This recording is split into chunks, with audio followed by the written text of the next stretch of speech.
வைகந்தம், இந்திரபிரஸ்தம், ஜெயந்தம் சுவாமி. அந்த 5 பட்டணத்தை உங்களுக்கு கொடுத்து விட்டு அந்த 100 பேரும் என்ன வேலை செய்வார் அந்த மூர்த்தி?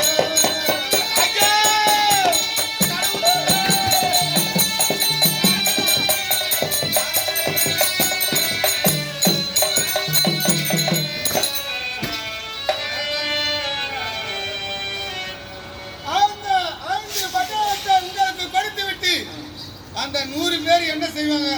அதெல்லாம் வேண்டாம் ஐயா, சுருக்கமா சொல்லியா. சுவாமி, நான் சொல்ல வேண்டும் என்று தான் நினைக்கிறேன். என்னுடைய நாவானது தடுமாறுகிறது சுவாமி. என்னுடைய தம்பி துரியானவன் ரொம்ப நல்லவன் சாமி. இந்த அண்ணனுக்காக 5 பட்டணம் கொடுக்க மாட்டானோ?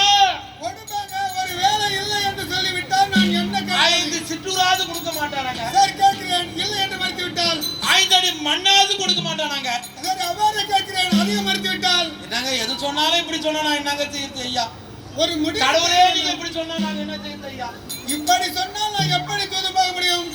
சரியான வார்த்தை, முடிவான வார்த்தை சொல்லுங்கள்.